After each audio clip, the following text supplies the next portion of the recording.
ഞാൻ കുറേ ആയി ഉണ്ടാക്കണം എന്ന് വിചാരിച്ചൊരു ഐറ്റമാണ് കേട്ടോ ഇത്. നമുക്കൊരു ഗസ്റ്റൊക്കെ വരുമ്പം സ്പെഷ്യലായിട്ട് ഉണ്ടാക്കാൻ പറ്റിയൊരു ഐറ്റം തന്നെയാണ്.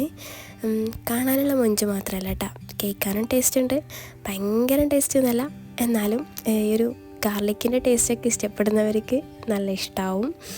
അപ്പോൾ ഓയിലൊന്ന് ചൂടാക്കി എടുത്തിട്ടുണ്ട്. അതിലേക്ക് തൊലി കളഞ്ഞെടുത്ത വെളുത്തുള്ളി ഇതേപോലെ ഇട്ടിട്ട് നല്ലേക്കൊന്ന് ഫ്രൈ ചെയ്തെടുക്കുക. ഒരു ഗോൾഡൻ ബ്രൗൺ കളറായിട്ടാകുമ്പം ഇതേപോലെ അതിൻ്റെ ഒന്ന് കോരി മാറ്റുമോ. ഇനി ഈ വെളുത്തുള്ളി ഉണ്ടല്ലോ നല്ലേക്കൊന്ന് ഉടച്ചെടുക്കണം. എനിക്ക് ഈ ഫോർക്ക് യൂസ് ചെയ്തിട്ടില്ലേ, ഉടച്ചെടുക്കാൻ എന്താണെന്നറിയില്ല, എനിക്ക് ആയിട്ടേ ഇല്ല.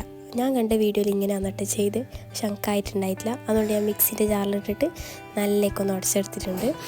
എന്നിട്ടിതാ അതിലേക്ക് ബട്ടർ ഇട്ട് കൊടുക്കാം. നല്ലൊരു പേസ്റ്റ് പോലെ ഇതാക്കിയെടുക്കണം മിക്സ് ചെയ്തിട്ട്.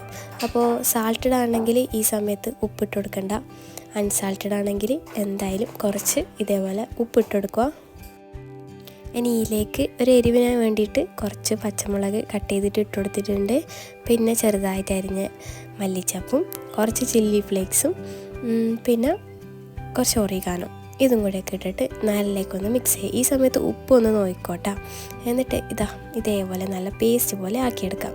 ഇനി ഉണ്ടല്ലോ ഇതേപോലത്തെ ലോങ് ബ്രെഡോ അല്ലെങ്കിൽ ബന്നോ അങ്ങനെ എന്തെങ്കിലും ഉണ്ടായാൽ മതി കേട്ടോ. ലോങ് ആയിട്ടുള്ള ബന്നില്ലേ, അപ്പോൾ ഇത് വലിയ ലോങ് ആയതുകൊണ്ട് ഞാനത് കട്ട് ചെയ്തിട്ട് ഇതേപോലെ ഈ സ്ക്വയർ പീസായിട്ട് കിട്ടാൻ വേണ്ടിയിട്ട് ഇങ്ങനെ ആക്കി എടുത്തിന് കേട്ടോ.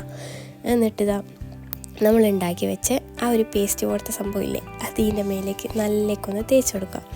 അപ്പോൾ എനിക്ക് ഈ 2 ബ്രെഡിൻ്റെ മേലേക്ക് എത്തുമെന്നൊരു ഡൗട്ട് ഉണ്ടായിന്, പക്ഷെ കറക്റ്റായിരുന്നു കേട്ടോ. ഇനി വേണ്ടത് നമ്മൾ പിസക്കലിട്ട് കൊടുക്കുന്ന മൊസറല്ല ചീസില്ലേ, അതൊന്ന് നല്ലേക്കൊന്ന് ഫില്ല് ചെയ്ത് കൊടുക്കാം. 2 ബ്രെഡിൻ്റെ മേലും നല്ലേക്കൊന്ന് ഫില്ല് ചെയ്ത് കൊടുക്കാം. ഇനി ഇതിൻ്റെ മേലേക്കും കുറച്ച് ചില്ലി ഫ്ലേക്സും കുറച്ച് ഒറിഗാനും പിന്നെ കുറച്ച് മല്ലിച്ചപ്പും ഇതേപോലെ നല്ലേക്കൊന്ന് വെച്ച് കൊടുക്കാം. അപ്പോൾ കാണാൻ കുറച്ച് നല്ല ലുക്കില്ലേ. എന്നിട്ടിതാ ഒരു പാൻ വെച്ച് ചൂടാക്കിയിട്ട് ബട്ടറോ അല്ലെങ്കിൽ നമ്മൾ നേരത്തെ ഫ്രൈ ചെയ്ത് വെച്ച ഓയിലില്ലേ അതോ നല്ലേക്കൊന്ന് സ്പ്രെഡ് ചെയ്ത് കൊടുത്തിട്ട് ഇതേപോലെ നമ്മൾ ഉണ്ടാക്കി വെച്ച ബ്രെഡ് ഇതേപോലെ വെച്ച് കൊടുക്കാം. എന്നിട്ടിതാ അടച്ച് വെച്ചിട്ട് ഒരു 10-15 മിനിറ്റ് നല്ലേക്കൊന്ന് ചൂടാക്കിയെടുത്താൽ മേലത്തെ ചീസൊക്കെ ഒന്ന് മെൽറ്റ് ചെയ്ത് വരുന്ന സമയം അത്രയേ വേണ്ടൂ കേട്ടോ. പിന്നെ ഇപ്പം എല്ലായിടത്തും തണുപ്പായതുകൊണ്ട് തന്നെ ചീസ് മെൽറ്റ് ചെയ്ത് ഒരു 5 മിനിറ്റേ ഉണ്ടാകുന്നുള്ളൂ കേട്ടോ. പിന്നെ അപ്പത്തേക്കന്നെ അത് ഫ്രീസ് ആവുന്നുണ്ട്, അതായത് ആ ഒരു കട്ടിയാവുന്നില്ലേ, അങ്ങനെ ആവുന്നുണ്ട്. ഞാനിപ്പോൾ ചൂടോടെ തന്നെയാണ് അത് മുറിക്കുന്നുള്ളത്. എന്നിട്ടും ആ മെൽറ്റായതൊക്കെ കുറച്ചൊന്ന് കട്ടിയായതുപോലെ തോന്നിന് കേട്ടോ. എടുക്കുമ്പോഴുള്ള പോലെ എല്ലാം ഉണ്ടായത്. അപ്പോൾ ഇത് മാക്സിമം ചൂടോടെ തന്നെ കഴിക്കുക. തണിഞ്ഞാൽ പിന്നെ വലിയ ടേസ്റ്റൊന്നുമില്ല കേട്ടോ.